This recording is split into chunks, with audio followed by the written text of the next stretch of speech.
বস আর নয় পালা, বস বস, চলে চলে চলে। জানি তো মাল বসবে না। ওর বাপ যে প্যান্ট কিনে দিয়েছে, বসতে গেলে ওর পাছা ফেটে যাবে, বসতে পারবে? 700 টাকা দিয়ে ছেঁড়া প্যান্ট কিনে দিয়েছে মুসলমানের ছানা। এরপরে বলছে হুজুর দোয়া করো। দোয়া করে ওসব বাঁদরের জন্য কি হবে? প্যান্টটা কিনে দিয়েছে, বসে পেশাব করতে পারবে না, এই প্যান্ট ছেলে পরে? আপনি বলুন কোন যুক্তি আছে এই প্যান্ট কেনার? এত টাইট প্যান্ট, প্লাস্টিক পায়ের ভিতরে ঢুকিয়ে প্যান্ট পরছে, তার দাম 700 টাকা 800 টাকা।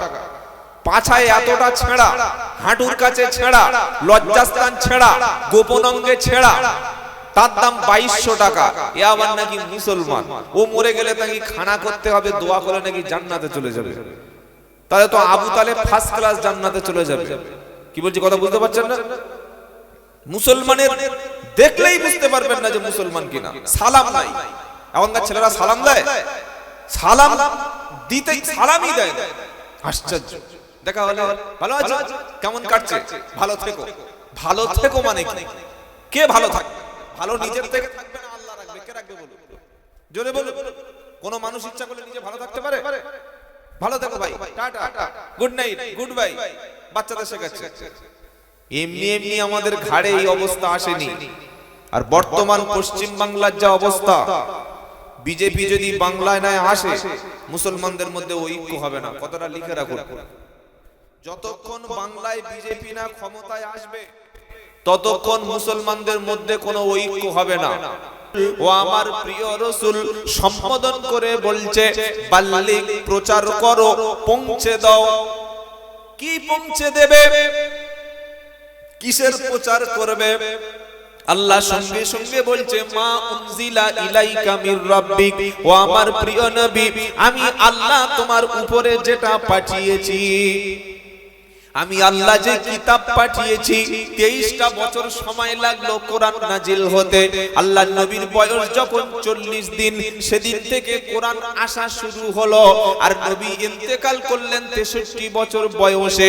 এই 23টি বছর সময় লেগেছে কোরআনটা নাজিল হতে।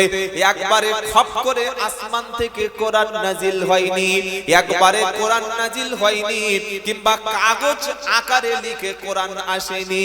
কোরআন শোনাচ্ছে, ওয়ালাউ নাযালনা আলাইকা কিতাবান ফি কিরতাসিন ফালামাসুহু বিআইদিহিম লাকালাল্লাযীনা কাফারু ইন হাদা ইল্লা সিহরুম মুবিন। সূরা আনআম 7 নম্বর পারা, 7 নম্বর পৃষ্ঠা, 7 নম্বর আয়াত, 12 নম্বর লাইনের আমার আল্লাহ পাক শুনিয়ে দিচ্ছে, ওয়ালাউ নাযালনা আলাইকা কিতাবান ফি কিরতাসিন ফালামাসুহু বিআইদিহিম লাকালাল্লাযীনা কাফারু ইন হাদা ইল্লা সিহরুম মুবিন। কোরআন আসমান থেকে জমিনে টোটাল কতদিন ধরে নাজিল হয়েছে? 23 বছর সময় লাগলো। আল্লাহ বলছেন, ওয়ালাউ নাযালনা আলাইকাল কিতাব, আলাইকাল কুরআন। যদি আমি কোরআন যখন দুনিয়াতে পাঠাতাম, ওটা একজন বিখ্যাত ফেরেশতা, নাম হলো তার জিবরাইল। আমি জিবরাইলের মাধ্যমে কোরআন নাজিল করেছি।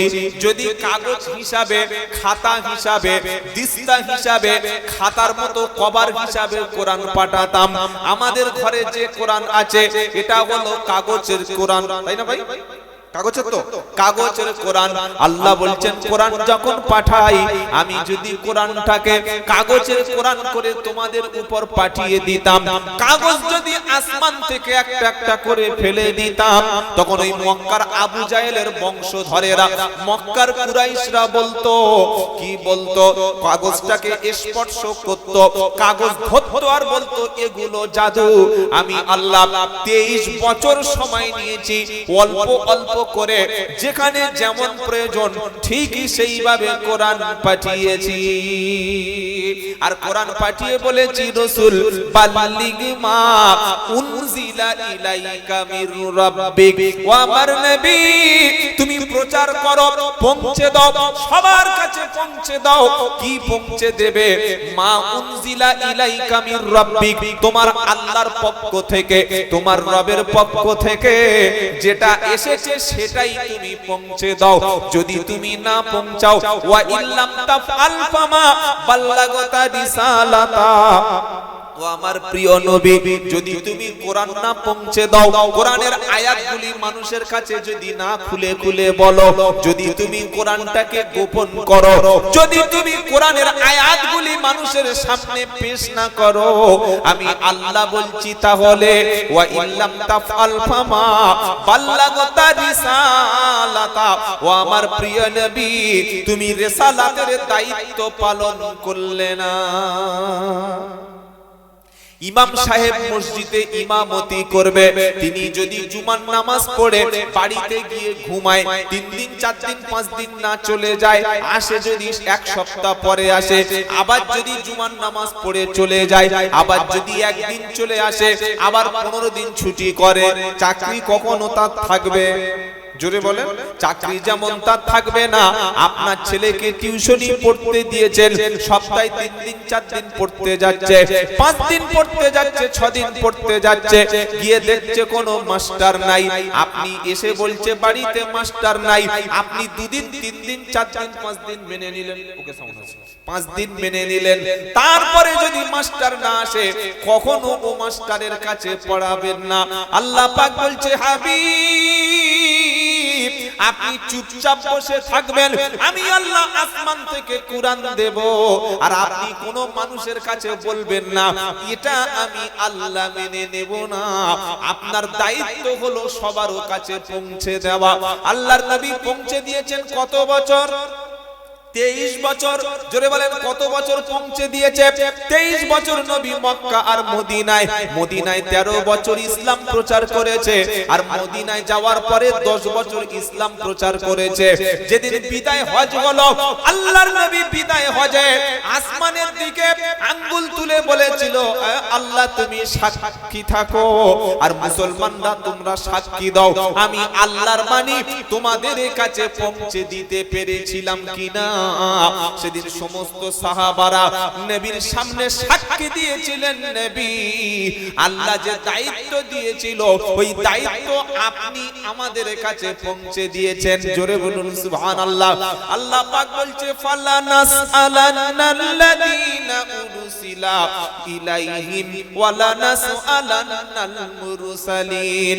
সূরা আরাফ 8 নম্বর পারা 7 নম্বর পৃষ্ঠা 9 নম্বর লাইনের একদম 8 নম্বর পারা সূরা আরাফের 8 নম্বর আয়াত আল্লাহ পাক শুনিয়ে দিল, ফালানাসআলান্নাল্লাযীনা উরসিলা ইলাইহিম ওয়ালা নাসআলান্নাল মুরসালিন।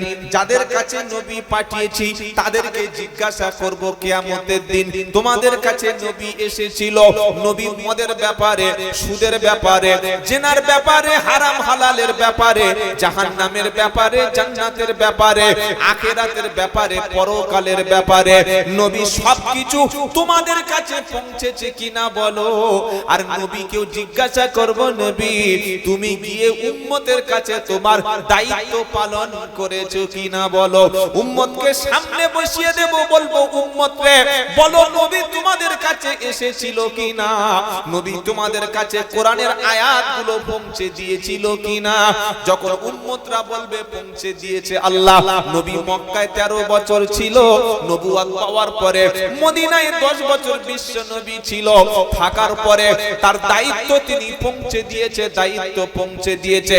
নবীর যখন কথা শেষ হয়ে যাবে, আল্লাহ উম্মতকে জিজ্ঞাসা করবে, উম্মত রে এবার বলো নবীর দাওয়াত পৌঁছে দেওয়ার পরে, ইসলাম পৌঁছে যাওয়ার পরে, কোরআন পৌঁছে যাওয়ার পরে, হাদিস পৌঁছে যাওয়ার পরে, কোরআন সুন্নাহর আলো পৌঁছে যাওয়ার পরে বলো তোমরা মেনে নিয়েছে কিনা বলো। আমরা বক্তারা, আলেমরা বা যারা আলোচক আলোচনা করি, বক্তব্য দিয়ে নেমে যাওয়ার সময় একটা কথা বলি, কি জানেন? ওমা আলাইনা, জোরে বলুন। দেখো ছোট্ট একটা বাচ্চা বলে দিচ্ছে, কি গো ভাই?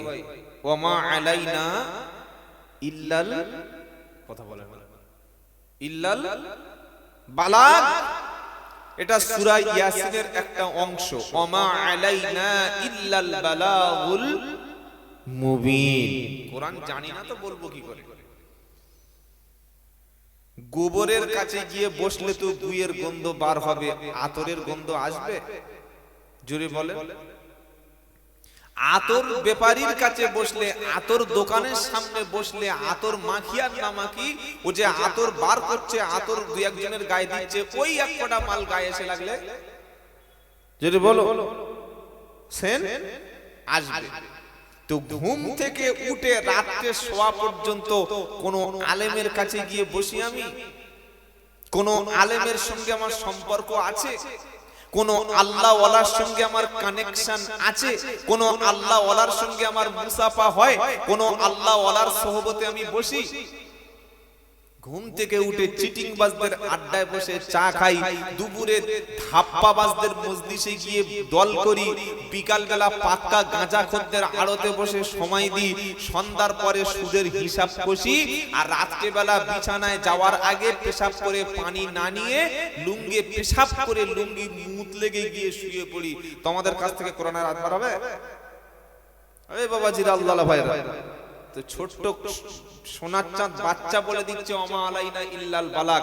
এটা দেখার পরে বয়স্ক লোক যারা লজ্জা হওয়া দরকার, যে এত 10 বছর গোপটিনি সে বলতে পারছে, আর আমাদের চুলদাড়ি পেকে গেল, আমরা এখনো শিখলাম না কেন?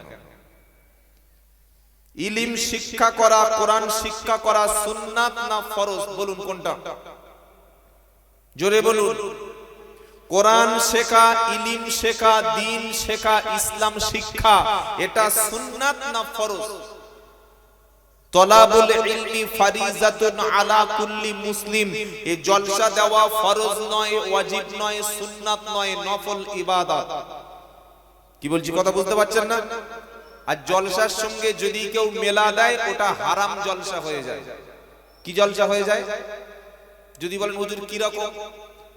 5 কেজি মুরগির মাংস মানে চিকেন রান্না হলো, ওর সঙ্গে শুকরের মাংস 250 গ্রাম মাখিয়ে দিলাম, বলুন হুকুম কি হবে? একসঙ্গে বিরিয়ানি হয়ে গেল, হুকুম কি হবে? হারাম হয়ে যাবে। 1 লিটার দুধ, তার সঙ্গে 50 বা 250 মিলিলিটার গরুর মূত্র দিলাম, গোমূত্র, এবার হুকুম কি হবে?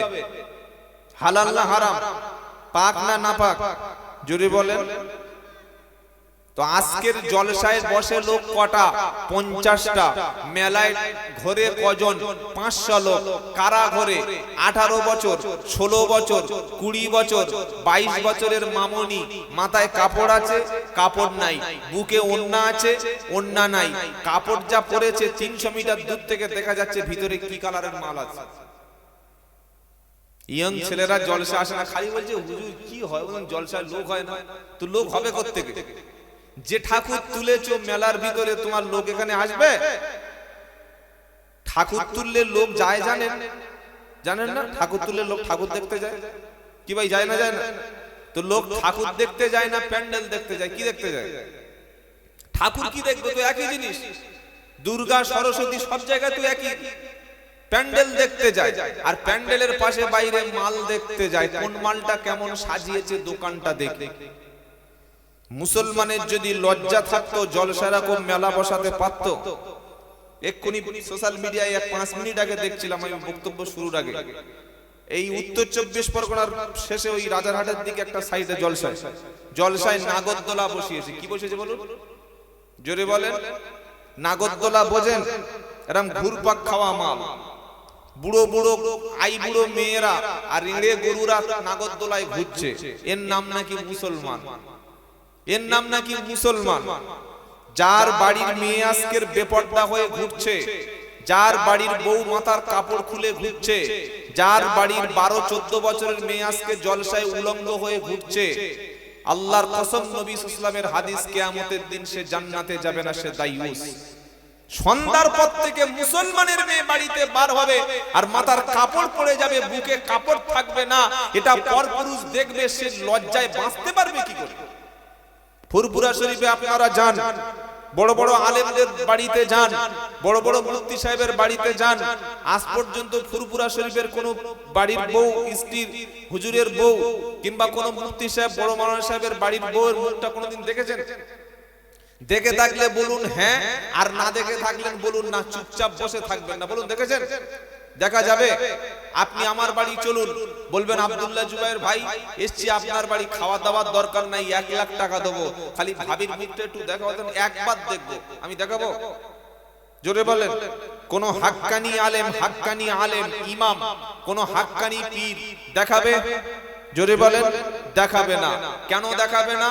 আমার স্ত্রী, আমার বউ, আমার মেয়ে, আমার বোন, তাদের মুখ, তাদের মাথা, তাদের চুল, তাদের গলা, তাদের বুক, তাদের শরীর, এটা পরপুরুষের সামনে দেখানো হারাম, হারাম এবং হারাম। সেই হারাম কাজ আপনারা জলসার পাশেই মেলাটা বসিয়েছেন। বলবে হুজুর আমরা বসাইনি। কমিটির উপরে প্রচুর চাপ থাকে, আমি জানি।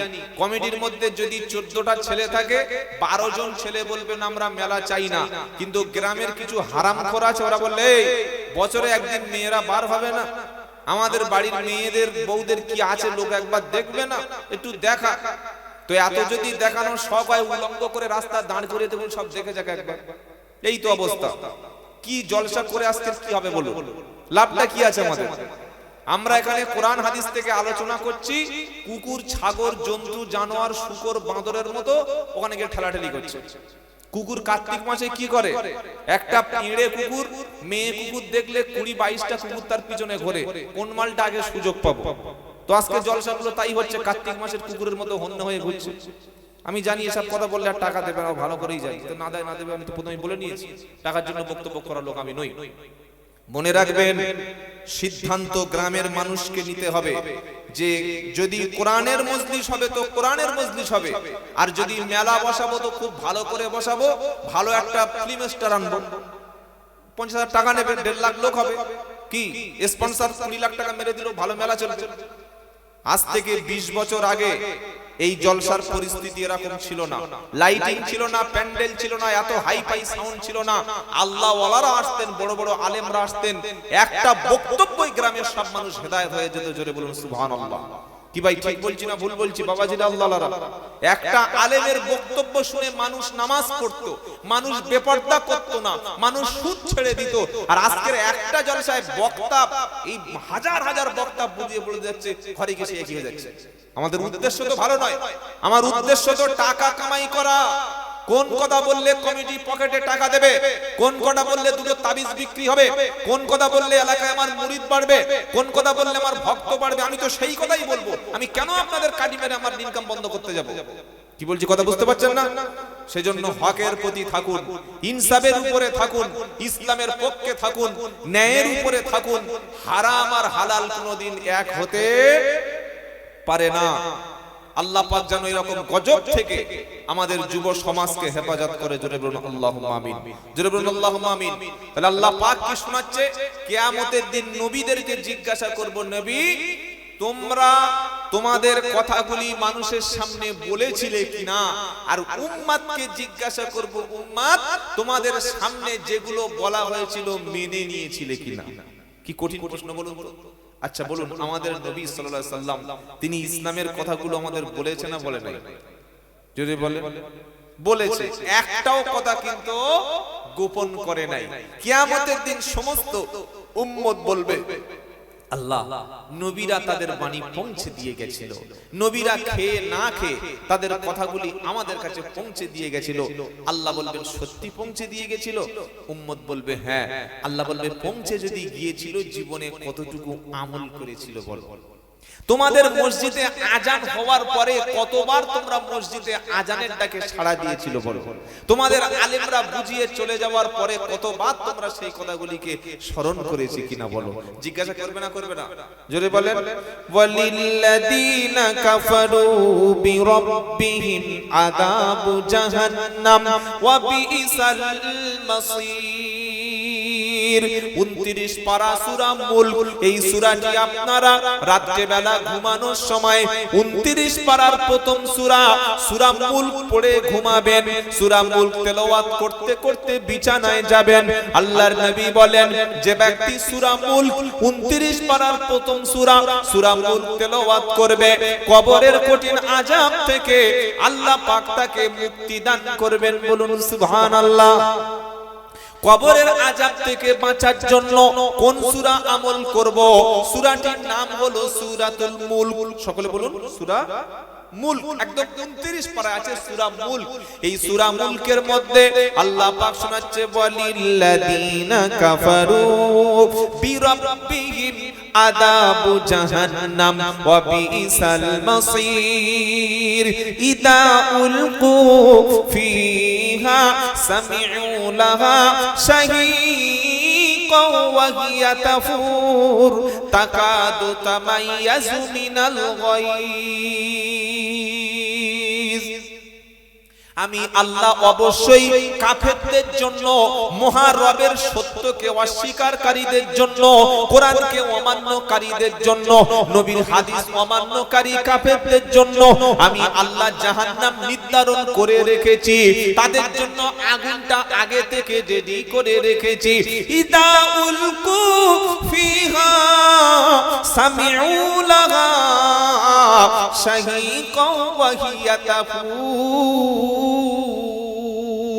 যখন জাহান্নামীদেরকে জাহান্নামের মধ্যে ছুঁড়ে ফেলে দেওয়া হবে, জাহান্নামের উঁচু জায়গা থেকে নিচের দিকে ফেলে দেওয়া হবে, আল্লাহ পাক শুনিয়ে দিচ্ছে জাহান্নাম এত গভীর, উপর থেকে কাফের মুশরিকদেরকে যখন ছুঁড়ে ছুঁড়ে ফেলে দেওয়া হবে, তখন জাহান্নামীরা জাহান্নামের ভিতরের আগুনের আওয়াজ শুনতে পাবে।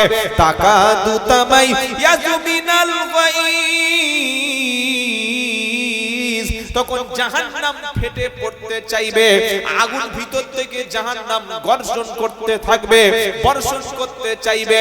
কুল্লামা উলকিয়া ফিহা ফাউজুন সাআলাহুম ফাযানাতুহা আলাম ইয়াতিকুম নাদির।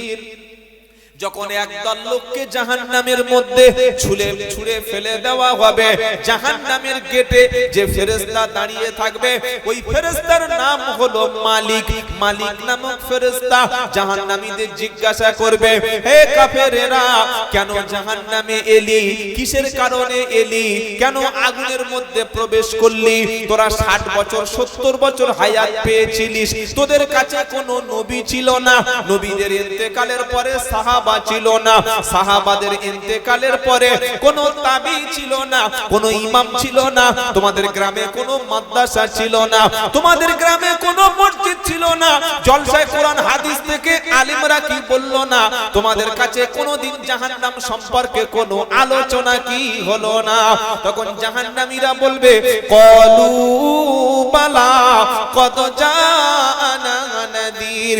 জাহান্নামীরা বলবে, অবশ্যই অবশ্যই আমাদের কাছে আল্লাহর পক্ষ থেকে সতর্ককারী এসেছিল, অনেক সাবধান করেছিল। আলেমরা ওলামারা হাতে ধরে পায়ে ধরে বুঝিয়ে গিয়েছিল, বাবারা নামাজ কাজা করো না, সুদ খেও না, মদ খেও না, বাপ মাকে কষ্ট দিও না, গীবত করো না, নোংরামি করো না, জেনা ব্যভিচার করো না।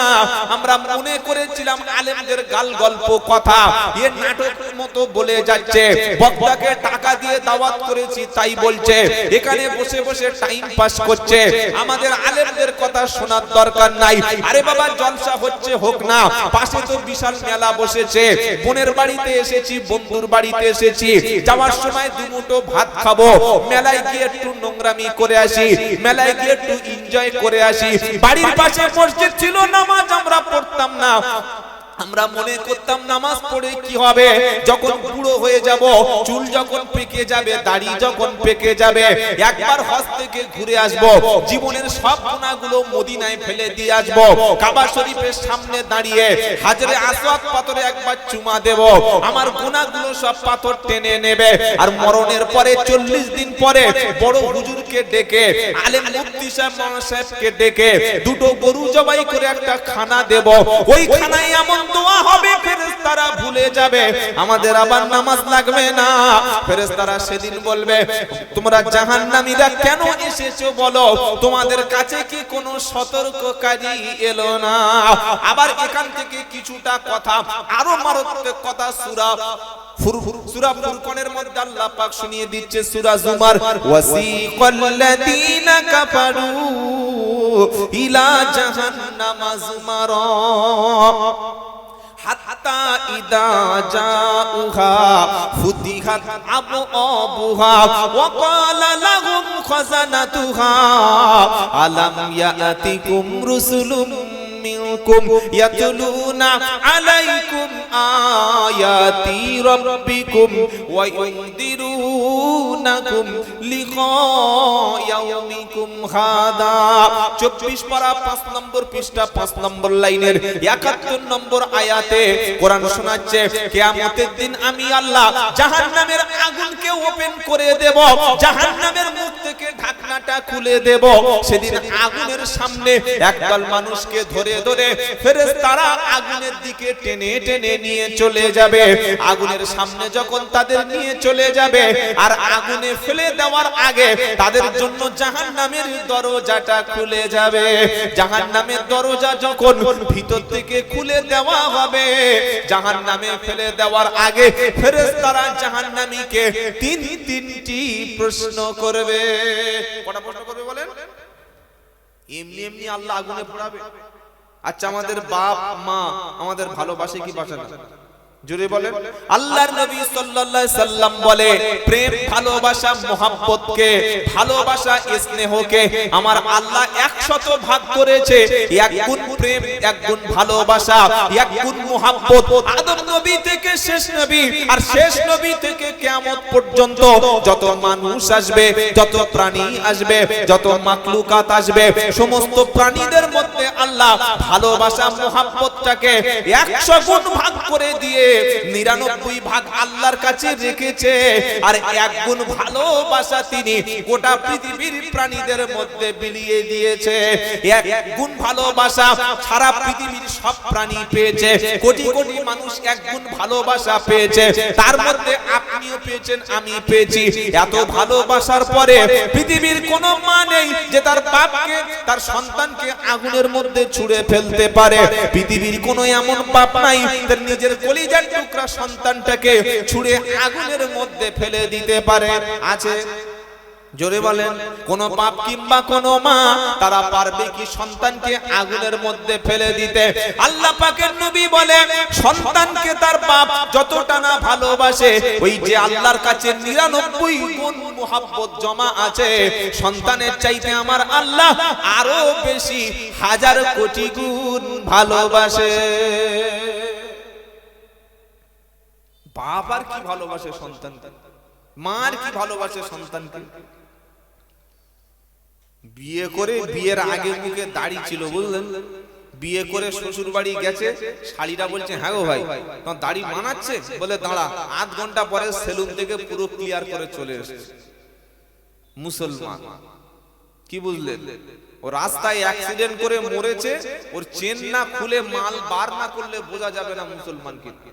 মুখে দাড়ি নেই তো, পকেটে একটা টুপি অন্তত রাখ, I card, identity card, pan card, ration card কিংবা পাসপোর্ট অথবা তার ড্রাইভিং লাইসেন্সের নাম আছে তার রাজু, রাজু লস্কর, রাজু সাপুই। কি বলছি বুঝতে পারছেন না? বাপি মিদ্দে, বাপি হালদার, কি করে বুঝবেন মুসলমান? পাশের কলা বাগানে টেনে নিয়ে বলছে এক কাজ কর, চেন খোল। চেন খুলে দেখছে শালা মুসলমান। বললে এক কাজ কর, আপনাদের কোন থানা? দেগঙ্গা থানা। বললে দেগঙ্গা থানায় ফোন কর, মালটাকে নিয়ে চলে যেতে বল। আমি আব্দুল্লাহ জুবায়ের মুসলমান কি হিন্দু না কাফেরের বাচ্চা না মুশরিকের বাচ্চা, মরণের পরে যদি আমার চেন খোলা লাগে, আমার যদি কোনো পরিচয় না পাওয়া যায়, তাহলে আমি কিয়ামতের দিন কিভাবে আল্লাহর সামনে মুসলমান বলে হাজির হব? মরতে তো মুসলমান হিসেবে মরতে পারলো না। আল্লাহ কোরআনে সাফ শুনেছে, ইয়া আইয়ুহাল্লাযীনা আমানুত্তাকুল্লাহা হাক্কা তুকাতিহি ওয়া লা তামুতুন্না ইল্লা ওয়া আনতুম মুসলিমুন। চতুর্থ পারা 2 নম্বর পৃষ্ঠা 3 নম্বর 4 নম্বর লাইনের 103 নম্বর আয়াত, সূরার নাম সূরা আল ইমরান। 102 নম্বর আয়াতে ইয়া আইয়ুহাল্লাযীনা আমানুত্তাকুল্লাহা হাক্কা তুকাতিহি ওয়া লা তামুতুন্না ইল্লা ওয়া আনতুম মুসলিমুন। হে ঈমানদার বিশ্বাসীরা, যারা মুসলমান হয়েছো, কলেমা পড়েছো, ঈমান যারা এনেছো, তোমরা শোনো, আমানুত্তাকুল্লাহ, আমি আল্লাহ, আমাকে ভয় করো। ভয় করার মতো ভয় করো। মসজিদে ঢুকবে ফেরেশতা আর বাজারে গেলে চিটিংবাজি, ওটা কখনো আল্লাহর ভয় বলে না। রমজান মাসের সামনে খাবার আসবে, ইফতারের 5 মিনিট বাকি আছে, তুমি খাচ্ছ না। কেন খাচ্ছ না? রোজাটা ভেঙে যাবে বলে। ঠিক তোমার জুবানটা রমজানের মতো পবিত্র করো। সামনে নাপাক খাবার আসবে, সামনে হারাম খাবার আসবে, সামনে সুদের মাল আসবে, সামনে 2 নম্বরের টাকা আসবে। আল্লাহর ভয়ে তুমি মালটা মুখে নেবে না, এটার নাম হলো আল্লাহর ভয়। কোরআন শোনাচ্ছে, আমানুত্তাকুল্লাহ হাক্কা তুকাতিহি, আল্লাহকে ভয় করো, ভয় করার মতো ভয় করো। ওয়ালা তামুতুন্না ইল্লা ওয়া আনতুম মুসলিমুন। আর অতক্ষণ পর্যন্ত তুমি মৃত্যু বরণ করো না, অতক্ষণ পর্যন্ত তুমি মরবে না, যতক্ষণ না মুসলমান হবে। পরিপূর্ণ মুসলমান হয়ে যেন মরবে না। আর মুসলমান না হয়ে মরলে জানাজার নামাজ হবে, কবরটা 3.5 ফুট খোলা হবে, 10 মিটার কাপড় হবে, বিশাল বড় পিসায় বেশে জানাজার নামাজ পড়াবে। মরণের পরে হাজার হাজার লোক দোয়া করবে, ও দোয়াতে কোনো কাজ হবে না। বললে হুজুর দোয়াতে কাজ হবে না কি করে? বললে বলো, আল্লাহর নবীর চাচা আবু তালেব যেদিন মারা গেল, নবী আল্লাহর কাছে হাত তুলে বললে, চাচা আমার আল্লাহ